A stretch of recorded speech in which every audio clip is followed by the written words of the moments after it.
We are is kind of a little, it's really unique little spot in the Metroplex where we're in an industrial area. Yeah. And so there's a variety of different types of, I guess, neighborhoods around us.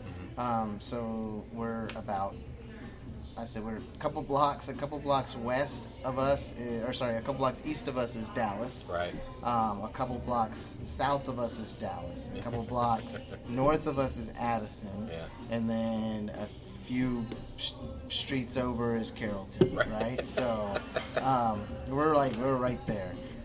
So for us, it's more about attracting people from the area, right? So we're not smack dab in the middle of a neighborhood. There's not a lot of retail around us, right? And so we do everything we can to help become sort of a destination and draw people to our space. As you should. And a lot of that has to do with or the way we're able to do that is with sort of events and things like trivia, right? Trivia night is usually pretty busy for us. People love trivia nights. It's yeah, crazy. absolutely. Yeah. There's also, you mentioned Otteria, which is our version of Mexican bingo.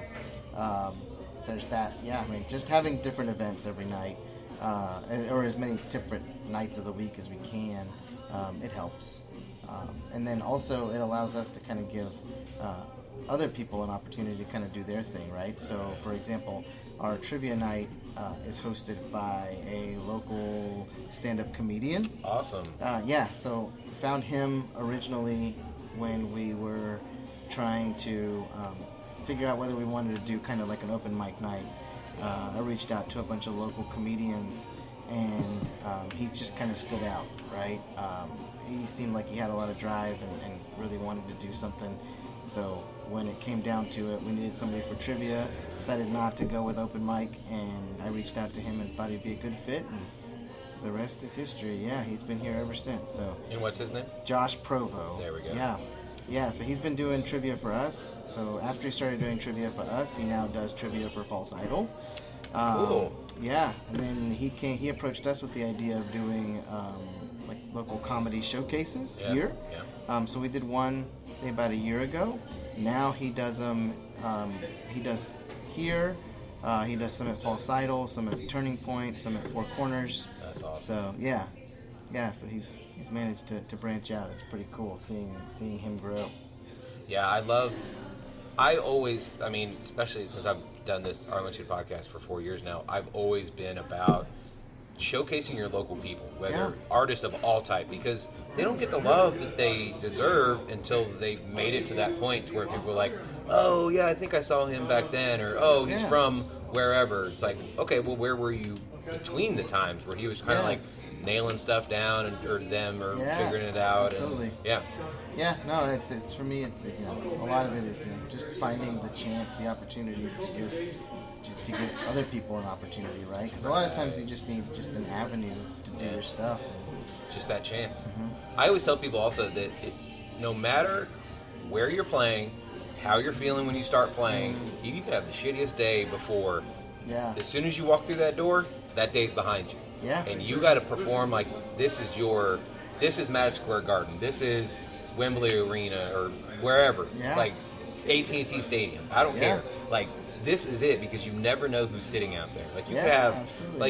like you said, you have a bunch of just random people come to breweries on a regular time, or they might want to come out and be like, okay, there's a comedy show, I'll check it out or whatever. I don't know any of the people, but I'll see whatever. And then like, oh, I love that guy. Oh, I happen to also be, I know this person that could help you out do, perform at the Improv out in Addison or Dallas or wherever. So for sure, absolutely.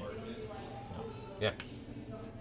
Now, you seem to lean a little bit beer-wise toward the IPAs. Is there a reason for that, or is it because it's so? Or is that what you like to drink, or is that because it's so popular? A little of both. So when I went through the American Brewers Guild out of Vermont, I had my first hazy IPA, or New England style IPA, I guess you should call it. That was in, I think, 2016. I came back to Dallas, and I fell in love with that style at the time. came back to Dallas, and at the time nobody was making those beers. At least I couldn't find them, right? Celestial hadn't come around yet, Turning Point hadn't come around yet, and I couldn't find anything locally that I could drink. Right. And so I got in my garage and, I came up with a recipe. And it didn't work, right? It wasn't hazy. It didn't taste anything like what I had. So I tried it again and again and again. That summer, I don't know how many different iterations of that recipe I went through. But by the end of it, I ended up with Silver Spaceship, which is our flagship hazy IPA. And so that beer, to me, was phenomenal. I really liked it. When we opened here, our original plan was to brew, 5 or 6 beers, one of which would have been Silver Spaceship. Yeah. So we brewed all those. I brewed Silver Spaceship, and at the time I was like, all right, well, what's next, right? I don't want to have to make the same beers over and over again. So that plan of just having 5, 6 beers, sort of core beers, went out the window really fast. Yeah. And I started playing around with hops and noticed that, when you change the hops in the beer, you tweak here, you tweak there, and it's a completely different beer. Yeah. So it just kind of went down this evolution of IPAs that I would just make one after the other, and people loved them, and they sell really well. They're fun to make. Yeah. And they're just, it's nice to have them. I don't drink them as much as I used to, but our board, it's sort of ever evolving, right? As it should, yeah. It's right now I think we are almost 50-50 lagers and IPAs.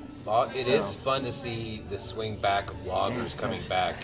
It's interesting. I don't know if it's a self-fulfilling prophecy or if it's people are actually I don't know if it's because we're pushing the lagers. Yeah. But that's what I really like to drink, and I always joke that the life of a craft beer drinker is kind of like a bell curve, right? Yeah. Where you start off drinking super light, your dad's Bud Light, right, Miller Light, what have you. And then you evolve into IPAs, you get into the stouts, and you get into the super crazy stuff. Yeah. And eventually you start to come back. Right. And towards the end of your craft beer journey, you end back up at lagers, right? And that's kind of where you end. And so we have the spectrum here. So whichever part of that journey you're on, you can probably find something here. I love all beers, so that Yeah. I can't be put in any of those categories, unfortunately. So I was looking at your stout and I was like, oh man, do I really want that stout right now? But then I was like, all right, there's enough IPAs here. I think they know what they're doing when it comes to IPAs. But I've talked to enough people now that it is like you said, a bell curve. I call it the pendulum, where it's like you get one side where I always put Martin House on the front street on the hype beer, because John will admit to it, they're a hype beer place, but their solid core beers are fucking phenomenal. Their IPAs are amazing, their stouts are good, but they'll also make a hot dog Waters one, or they'll make a ranch beer, they'll make the random stuff, but they're good. Their solid stuff is still really good. Yeah. And then you have people that go on the other side where you can kind of hide stuff in a stout, you can kind of hide stuff in an IPA, but when it comes to lagers, you can't hide shit. Yeah. So, and it takes longer. So if you are a craft, if you really want to show off your craft skills, you're going to make a lager. Yeah. So it's not a bad thing. Plus, you guys are drinking all day. Yeah. All day. If you're going to drink, you are more or less going to go to a lager because you can drink more of them and it's not that big of a deal as opposed to like a 7, 8, 9% stout or IPA. Yeah, absolutely. For me, it's more of kind of like the progression of my sort of brewing life, right? Yeah. You tend to brew the things that first you tend to brew the things that you like to drink, right? For me, it's I kind of have to personally feel like I've kind of nailed down something before I move on to the next thing, right? Smart. And so I feel like we've got a handle on IPAs. I think they're done really well. They seem to be doing well when it comes to our customers and things like that. So I'm happy with them. Yeah. It's time to just try something different. So now we're doing this lager thing where we've got, I think our board right now, it probably has like 6 or 7 of them, maybe 6. 6 lagers and probably 6 IPAs. So yeah, it's fun. It's a challenge to brew the beers, the lagers especially, right? And so it's fun, right? The challenge of it is fun. Of course. Tweaking things and like getting them right where you want them. Yeah. That's the fun part, right? And trial and error. Just as long as you don't mess it up too bad the first time where nobody wants to drink it, you're good to go. How much do you guys work on like a pilot batch to where you kind of can just 0%? Oh wow, okay. So you literally are just trial by fire. Yeah, we're all in. Yeah. We have no pilot system. Our batches are 10-barrel batches, so relatively small when you consider the size of somebody bigger. Oh, of course. Like Deep Ellum or what have you, right? Like people that are working on 30, 50-barrel systems. Well, they also have the size of the money. And yeah, absolutely. Yeah. But, I mean, yeah, for us, we mess up a 10-barrel batch. It hurts, but it's not the end of the world. We've only done it a couple times, and never intentionally. So. Well, I mean, that's a plus then. If you only had to do it a couple times, you really had to.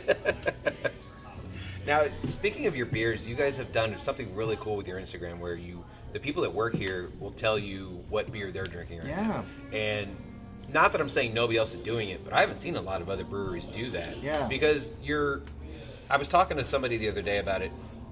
The Instagram, when it comes to reels, that's what people want to watch. Yeah. Like, that's why TikTok's so popular. People want to, as much as, they want to watch everything on their phone, it's easy to just swipe through things. And 10, 30 seconds tops is kind of like the sweet spot. Yeah. So these videos you guys are making about what beers you guys have on tap now, what new thing people are drinking, like that's really cool. And where did that idea come from? So that's actually our social media. So we have a new social media content creator. Nice. And so we've kind of gone through. When we first started, our content creator was one of our bartenders. Actually, she started off as one of our bartenders, and then she kind of, had a passion for it, and so we let her kind of do her thing, and she did a really good job. Unfortunately, she moved to California, so we had to, we've been through a few more since, and we just landed on a guy that he does a really good job. So he does good. He has good ideas. He has good sort of video editing, good photo editing, so all of it. So it all works really well, and everything he brings to the table is pretty fun. So, yeah. Yeah. No, I like that a lot. I highly recommend anybody do that. Because, it's good because first off, you find out who's working here. Yeah. And then they feel cooler because they're featured on your Instagram. Yeah. And then also you're talking about the beers that you guys are making, and for sure. You get to see them, they taste, how they taste, and all the other stuff. So I think it all works well together. No, that's great. Yeah, no, we're super happy with the way it's been turning out. So. Yeah. Now, so getting into craft beer is always, everyone's different when it comes to how and why they got into craft beer. Mm-hmm. What was your gateway craft beer? My gateway beer. So I honestly, I don't have a specific gateway beer. I feel like I was always destined to drink craft.